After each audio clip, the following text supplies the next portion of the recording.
Olá! Hoje irei falar um pouquinho sobre a dificuldade da autoaceitação de doenças psicológicas e doenças psiquiátricas. A grande maioria das pessoas que possuem doença tem vergonha de falar sobre isso. É importante lembrar que esse dado da doença psicológica ele vem aumentando e as pessoas não devem ter vergonhas porque a partir de 2020 algumas pesquisas já informam que a cada 10 pessoas, 8 terão doenças psicológicas ou psiquiátricas. 8! Ou seja, as duas que não tiverem doença, elas serão praticamente exceção da sociedade. Então, nós precisamos começar a encarar a doença psicológica, a saúde mental como um critério de prioridade na nossa vida. Se você possui uma doença, entenda que ansiedade generalizada, depressão, pânico, se não tratado, ele piora. Ele somatiza, ele agrava, você vai criando características em que você vai juntando um transtorno junto com o outro e faz com que você paralise. E a paralisação é caminho para a morte. A gente precisa fazer um movimento oposto, de movimentação, de saúde. Busque aceitar sua doença. Só assim você poderá ter um movimento saudável. Como assim, Thaís? Vai piorar se eu não tratar, se eu não aceitar? Vou dar um exemplo. Ansiedade. Quem não tem, né? E existe a ansiedade saudável e a ansiedade não saudável. A ansiedade saudável é aquela preocupação por um perigo iminente que nos garante sobrevivência. Porém, aquela pessoa que é ansiosa demais, ela começa a ver perigo em tudo. Ela começa a hipervigilar o seu contexto para piorar a característica de não acontecer nada que gere risco de sobrevivência. Então ela tenta ter controle sobre tudo. Vigia o que vai acontecer, planeja o que vai acontecer. E quando a gente tenta ter controle, a gente não tem controle de nada. Então acontecem os imprevistos, porque nós dependemos de outras pessoas, nós dependemos de outros contextos. E quando ocorre um imprevisto, nós saímos do controle e nós temos um risco de sobrevivência. Então o ansioso, que acabou de ter um risco de sobrevivência, ele aumenta a hipervigilância. Por que ele aumenta a hipervigilância? Porque eu não calculei aquele risco e aquele imprevisto. Então, se eu aumento a hipervigilância, eu aumento o controle, acontece o imprevisto, eu pioro a hipervigilância.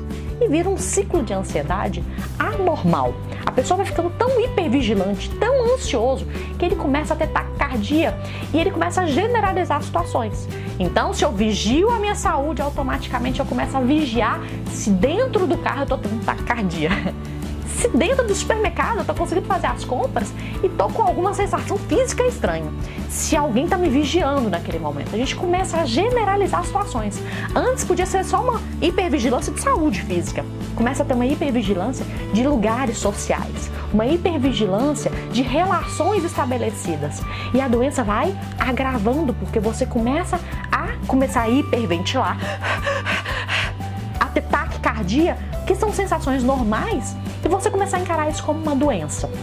Então, comece a perceber que se você não encarar isso como uma coisa que precisa ser mudada, modificada, alterada, você terá problemas graves de saúde, não só psicológicas, como saúde física. Encare que nessa característica específica de já um aumento desse ciclo de manutenção da ansiedade, como da depressão, estou sem energia total e acabo que não quero sair de casa. Se eu não quero sair de casa, eu não vou ter nenhum prazer na vida do lado de dentro de casa. E quando eu não tenho nenhum prazer, minha energia baixa ainda mais, porque eu fico mais triste. Se eu fico mais triste, aí que eu não quero sair de novo de casa. Eu não quero socializar com ninguém. Então você começa a aumentar o seu ciclo de manutenção. Eu já não quero fazer nada, eu não vou sair de casa, eu não aceito visita dentro de casa, eu não quero fazer o exercício. E automaticamente eu fico mais triste, porque não tem nada que me gera prazer. Tenta perceber o que você está fazendo para aumentar a sua doença.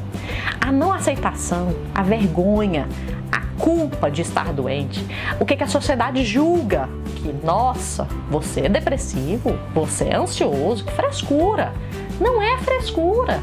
E daqui para frente vocês vão perceber todos. Quantas pessoas que você conhece que estabelecem uma questão de doença, todas as pessoas que têm uma doença tomam um remédio. Por que evitar isso? Se for necessário, procure um psiquiatra, procure um neurologista, procure um cardiologista e tome o remédio. Isso causa dependência. E daí? É melhor causar dependência com remédio adequado, que vai te gerar bem-estar, do que você não ter bem-estar e não tomar o remédio. Thaís, eu vou ter que gastar com terapia. porque eu não tô conseguindo resolver isso. É melhor gastar com terapia ou ficar dentro de casa sofrendo? Eu sei que terapia devia ser gratuito. Nós ainda estamos num país que é capitalista e que não existe esse tipo de serviço público de acesso para todos. Mas, gente, é um privilégio ter psicólogo. Tá ali para todo canto, eu faço terapia. E é um benefício imenso para mim, porque eu melhorei muito com isso. E quem faz terapia provavelmente deve ter o mesmo relato. É longo, é demorado o tratamento, é árduo, é caro. Mas qual que é a diferença que isso faz na minha saúde psicológica, na minha saúde mental? Ter saúde mental é parar de estar da reclamação, eu tenho ansiedade, eu tenho depressão, eu tenho bipolaridade. Sair dessa reclamação e ir para o movimento da ação, para o movimento da solução de problemas. Busque isso, você vai perceber que ter saúde mental não precisamos de mais nada, porque a gente corre atrás do resto. Invista na sua saúde, invista em você, invista no seu bem-estar. Só assim você realmente vai buscar o seu sentido de vida.